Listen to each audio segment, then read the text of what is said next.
बेटा आपका human digestive system.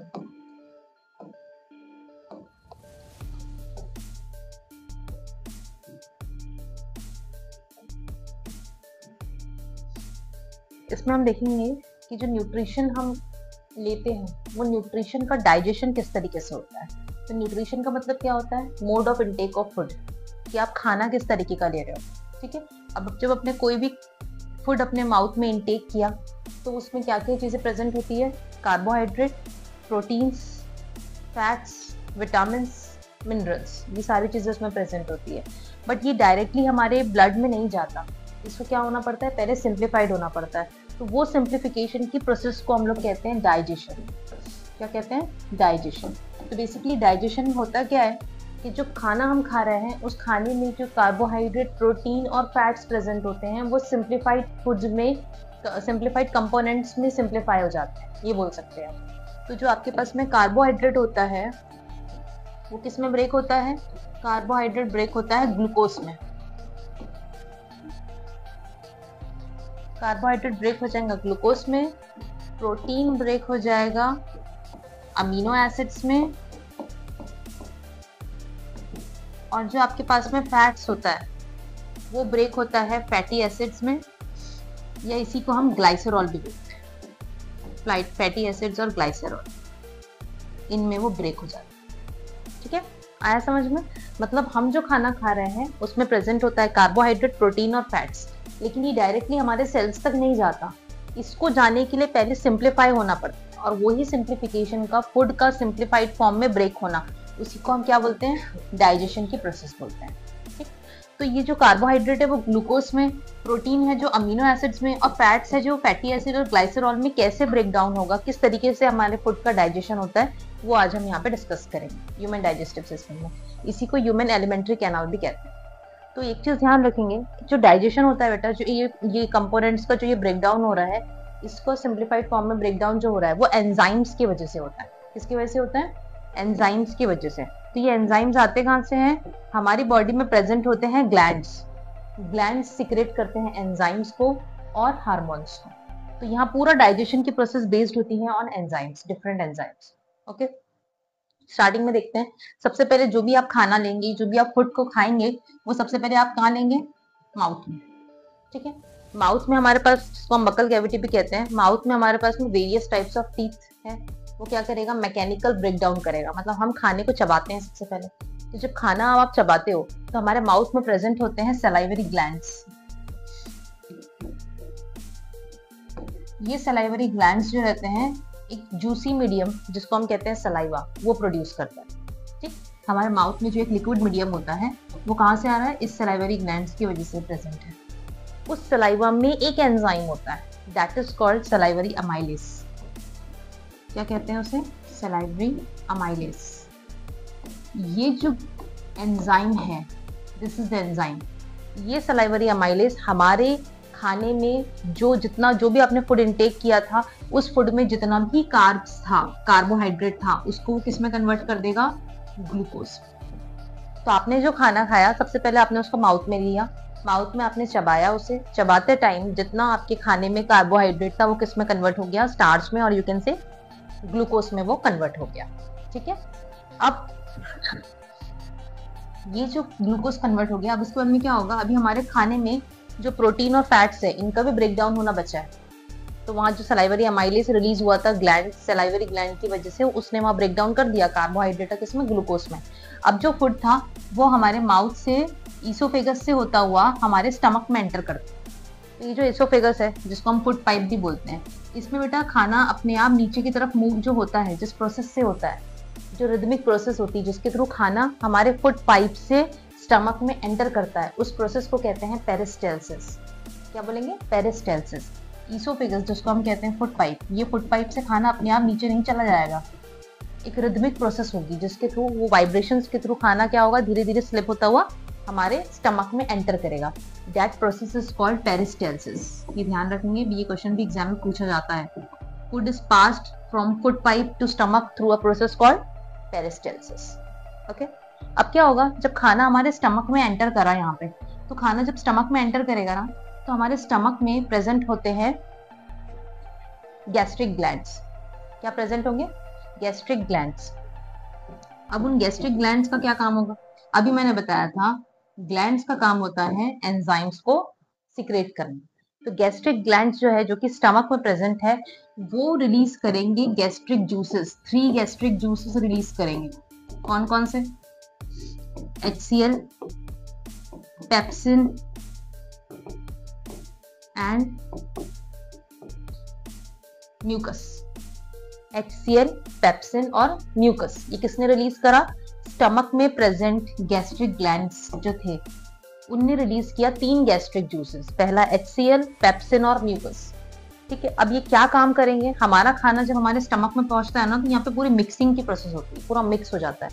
वो मिक्सिंग के टाइम पर क्या होता है, जो खाना होता है ना, वो एसिडिक नेचर का हो जाता है। कैसे नेचर का हो जाता है? Acidic nature. क्यों एसिडिक नेचर का हो रहा है? क्योंकि यहाँ जो ये एंजाइम है पेप्सिन, इसकी डिमांड होती है कि खाना जो है वो एसिडिक नेचर का चाहिए। अब आप यहाँ देख रहे हो ये HCl क्या है? जैसे HCl इज हाइड्रोक्लोरिक एसिड। हमारे पेट में क्या जनरेट होता है? HCl क्या जनरेट होता है? एक एसिड जनरेट होता है। वो एसिड क्यों जनरेट हो रहा है? बिकॉज ये जो पेप्सिन है, ये जो एंजाइम है, इसकी डिमांड होती है कि ये कन्वर्ट करेगा प्रोटीन को अमीनो एसिड्स में। कब? जब खाना एसिडिक नेचर का हो। तो अब ये कन्वर्ट कर देगा किसको? प्रोटीन को। किसमें? अमीनो एसिड्स में। इसने यहाँ पे कन्वर्जन किया। ठीक है, तो कब किया उसने? जब उसकी डिमांड पूरी हुई। क्या डिमांड थी उसकी? कि खाना कैसा होना चाहिए? एसिडिक नेचर का होना चाहिए। इसलिए हमारी जो स्टमक होता है उसमें रिलीज होता है HCl। अब एक चीज आपको पता है कि HCl जो है वो एक स्ट्रॉन्ग एसिड है, तो ये हमारे स्टमक की इनर लाइनिंग को अफेक्ट कर सकता है, हमें नुकसान पहुंचा सकता है। तो उससे बचाने के लिए, इनर लाइनिंग को एक लॉस से बचाने के लिए, या बोल सकते हो प्रोटेक्ट करने के लिए, रिलीज होता है वहां पे क्या? म्यूकस। ये म्यूकस जो है ये सपोर्ट करेगा, प्रोटेक्ट करेगा हमारे स्टमक को। किससे? HCl के हार्मफुल इफेक्ट से। ठीक है, अब क्या बचा? अब आपके पास में है लीवर। लीवर क्या है? हमारे बॉडी का लार्जेस्ट ग्लैंड कहलाता है। क्या कहलाता है? Largest gland. लीवर रिलीज करेगा बाइल जूस, बाइल सॉल्ट। क्या रिलीज करेगा? लीवर से रिलीज होगा bile juice and bile salt. अभी देखेंगे इनका यूज। बाइल सॉल्ट रिलीज हो एंड साइमल्टेनियसली यहाँ पर है pancreas. This is pancreas. Pancreas भी यहाँ पे 2 चीजें, पेंक्रियाटिक जूस जिसे हम कहते हैं, वो रिलीज करेगा। कौन कौन सा? एक तो है ट्रिप्सिन और एक है लाइपेस। इसने भी 2 पैंक्रियाटिक जूस रिलीज कर दिया। कौन कौन से? ट्रिप्सिन और लाइपेस। और लीवर ने क्या रिलीज किया? बाइल जूस और बाइल सॉल्ट। अब इनका क्या यूज है? ये जो ट्रिप्सिन है ना बेटा, ये भी एंजाइम। ये जो लाइपेस है, ये जो मैं बॉक्स बना रही हूँ, जितने मैंने बॉक्स बनाया ना यहाँ पे, ये सारे क्या है? एंजाइम्स। और हम क्या पढ़ रहे हैं कि डाइजेशन किसकी वजह से होता है? एंजाइम्स की वजह से। तो अभी जो ट्रिप्सिन है ना, ये ट्रिप्सिन क्या करेगा? बचे हुए प्रोटीन को अमीनो एसिड्स में कन्वर्ट करेगा। यहाँ जितना कन्वर्ट होना था पेप्सिन के थ्रू, वो कन्वर्ट हो गया, लेकिन अभी भी खाने में जितना प्रोटीन बचा है वो किस में कन्वर्ट होगा? अमीनो एसिड्स में। और वो कौन कन्वर्ट करेगा? ट्रिप्सिन। याद रख सकते हो, देखो राइम लग रहा है, पेप्सिन ट्रिप्सिन।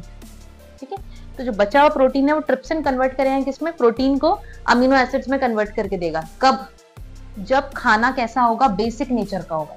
अभी यहाँ पे खाना कैसा था? एसिडिक नेचर का चाहिए था, लेकिन अब ये क्या बोल रहा है? पूरा उल्टा। ट्रिप्सिन बोल रहा है खाना जो है वो एल्कलाइन नेचर का होना चाहिए। अब उसको एल्कलाइन नेचर का कौन बनाएगा? बाइल जूस बनाएगा उसको। कैसा? Alkaline nature. खाने को किस में कन्वर्ट कर देगा? एल्कलाइन नेचर में। क्यों? क्योंकि ट्रिप्सिन की डिमांड थी, वो कन्वर्ट करेगा बचे हुए प्रोटीन को अमीनो एसिड में, तभी कन्वर्ट करेगा जब खाना एल्कलाइन नेचर का होगा। और उसको एल्कलाइन नेचर करता कौन है? Bile juice. ठीक, अब ये लाइपेस क्या करेगा? लाइपेस कन्वर्ट करेगा फैट्स को, जितना भी फैट खाने में प्रेजेंट था उसको किस में कन्वर्ट कर देगा? फैटी एसिड और ग्लाइसरॉल में। तो वो कब करेगा? जब एक और प्रोसेस होगी। ये बाइल सॉल्ट क्या करेगा? हमारे जो खाना आपने खाया है उसमें जो फैट्स था, वो फैट्स जो था बड़े बड़े बॉल्स के फॉर्म में, बड़े बड़े फैट के ग्लोब्यूल्स थे, छोटे छोटे फॉर्म में उनको ब्रेक कर देगा। वो ये बड़े फैट के टुकड़े को वो ब्रेक कर देगा किसमें? छोटे छोटे फैट के ग्लोब्यूल्स में। And this process is called emulsification. इस प्रोसेस को हम क्या बोलते हैं? इमल्सिफिकेशन। इमल्सिफिकेशन। तो अब जब ये फैट छोटे छोटे, बड़ा सा फैट छोटे छोटे टुकड़ों में ब्रेक हो गया, अब लाइपेस कन्वर्ट कर देगा पूरे फैट्स को। किस में कन्वर्ट करेगा? फैट्स को फैटी एसिड्स में और ग्लाइसरॉल। कन्वर्ट कर दिया किसने, लाइपेज ने। तो हम देख रहे हैं हमने जो खाना खाया था उस खाने में जितने न्यूट्रिएंट्स थे वो सिंप्लीफाइड हो गए। हमारे माउथ में ही कार्बोहाइड्रेट किसमें कन्वर्ट हो गया, ग्लूकोज में। फिर पेप्सिन ने कन्वर्ट कर दिया प्रोटीन को अमीनो एसिड में। फिर बचे हुए प्रोटीन को ट्रिप्सिन ने कन्वर्ट कर दिया अमीनो एसिड्स में। फिर जो लाइपेज था उसकी डिमांड पूरी हो गई, खाना बन गया एल्कलाइन। और जो सॉरी उसको खाना एल्कलाइन नहीं चाहिए था, उसको बाइल सॉल्ट ने काम करके दिया था कि बड़े फैट का जो टुकड़ा था उसको छोटे छोटे टुकड़ों में ब्रेक किया, और वो छोटे टुकड़ों को अब उसने कन्वर्ट कर दिया फैट को किसमें, फैटी एसिड्स में। तो हम ये देख सकते हैं कि पूरे खाने में जितने भी न्यूट्रिएंट्स थे उसका सिंप्लीफिकेशन हो गया। तो अब आगे क्या होगा, आगे ये होगा कि अब इसके बाद में एब्जॉर्प्शन होना जरूरी है। खाने का जितना भी बोलना चाहिए, जितना भी सिंप्लीफिकेशन हुआ है वो एब्जॉर्ब होगा और जाएगा कहाँ, ब्लड में। और ब्लड से वो कहाँ जाएगा, हमारी बॉडी के सेल्स में। तो ये होना ज्यादा जरूरी है, सारी चीजें इंपॉर्टेंट है। और अब यहाँ पे कहलाएगा, ये जो स्मॉल इंटेस्टाइन है ना, ये कहलाता है कंप्लीट साइट ऑफ डाइजेशन। क्या कहलाता है, कंप्लीट साइट ऑफ डाइजेशन। तो ये स्मॉल इंटेस्टाइन में हमारा पूरा खाना जो अब डाइजेस्ट हुआ है वो एब्जॉर्ब हो। तो ये खाना सीधा स्टमक से कहाँ एंटर कर गया, स्मॉल इंटेस्टाइन में एंटर कर गया। अब स्मॉल इंटेस्टाइन में जो आप स्ट्रक्चर देख रहे हो, this structure are called villi like structure. क्या कहलाते हैं वो, विली लाइक स्ट्रक्चर। तो ये ऐसा क्यों बना है, नॉर्मल क्यों नहीं बना है, स्मॉल इंटेस्टाइन का शेप ऐसा क्यों है? उसका रीजन ये है कि जो स्ट्रक्चर बना होता है ऐसा स्ट्रक्चर, तो ये क्या करता है, मैक्सिमम एरिया, ये एरिया में मैक्सिमम एब्जॉर्प्शन होता है फूड का। ये पूरी ब्लड वेसल्स है, यहाँ पे ऐसा स्ट्रक्चर होने की वजह से ज्यादा एब्जॉर्प्शन होगा, इसीलिए स्मॉल इंटेस्टाइन का शेप आपको इस फॉर्म में दिखा है, विली लाइक स्ट्रक्चर। ओके, अब यहाँ पूरा जितना आपका ये जो सिंप्लीफाइड फॉर्म था फूड का वो एब्जॉर्ब हो जाएगा, और फिर खाना कहाँ जाएगा, लार्ज इंटेस्टाइन में एंटर करेगा। और जब खाना लार्ज इंटेस्टाइन में एंटर करेगा तो लार्ज इंटेस्टाइन में भी अगेन क्या होगा, एब्जॉर्प्शन होगा वाटर और मिनरल्स का। ये जो लार्ज इंटेस्टाइन है इसमें किसका एब्जॉर्प्शन होता है, वाटर्स का और मिनरल्स का एब्जॉर्प्शन होता है।